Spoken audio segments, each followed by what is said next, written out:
हाँ जी, डिक्टेशन ठीक 5 सेकंड बाद स्टार्ट होगा।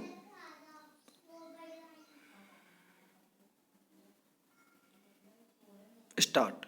हमने स्वराज चाहा था ताकि हम सर्वोदय कर सके विराम, लेकिन आजादी के बाद हमारे द्वारा मिश्रित अर्थव्यवस्था अपनाने के बावजूद देशवासियों में आय व संपत्ति की विषमता निरंतर बढ़कर आज भयानक रूप धारण कर चुकी है विराम।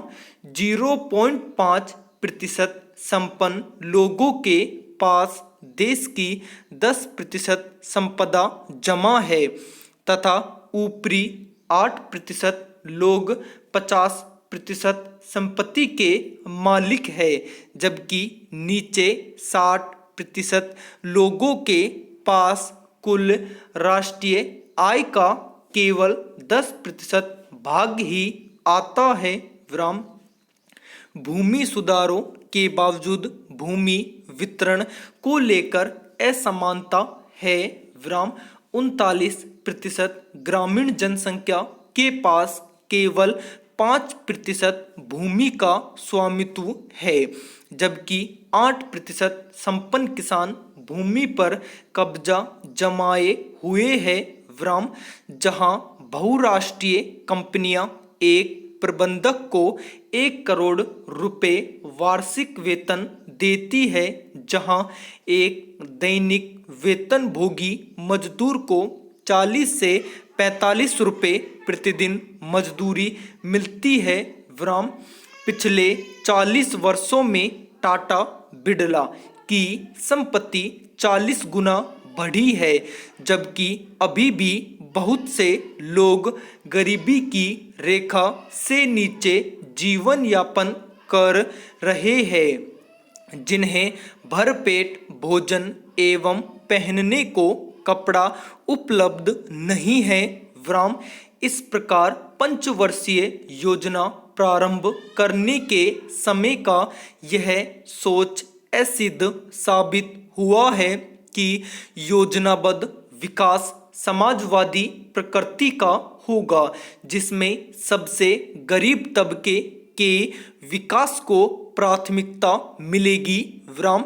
जिस प्रकार संपूर्ण विश्व की अर्थव्यवस्थाएं आर्थिक विषमताओं की ओर दौड़ रही है तथा गरीब देशों और अमीर देशों के बीच विकास की खाई पटने के स्थान पर तेजी से बढ़ती जा रही है, उसी प्रकार भारत में अमीरों और गरीबों के बीच अंतर कम होने के बजाय बढ़ता जा रहा है विराम। देश में चंद लोगों के पास अपार दौलत है तो दूसरी ओर गरीब लोगों के पास दरिद्रता, भूख, उत्पीड़न, नैराश्य, अशिक्षा और बीमारी है विराम। गरीबी से नीचे जीने वालों के लिए आधा पेट भोजन, मिट्टी के टूटे बर्तन, निकली हुई हड्डियां, पीली आंखें, सूखी खाल, फोड़े युक्त पैर, मुरझाए चेहरे और काली आंखों में गहरी दीनता व निराशा इनकी वास्तविक कहानी है विराम। हमने आर्थिक विकास का लक्ष्य सकल राष्ट्रीय आय में वृद्धि माना, किंतु इससे सर्वोदय नहीं हुआ विराम।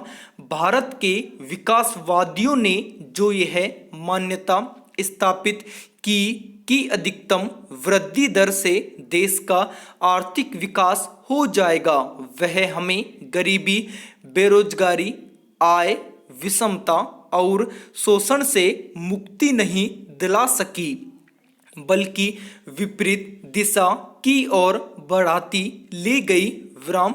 रिश्ते अधोगामी प्रभाव से हमारा मोहभंग हुआ तथा आर्थिक समृद्धि और मानव विकास में टकराव हो गया विराम।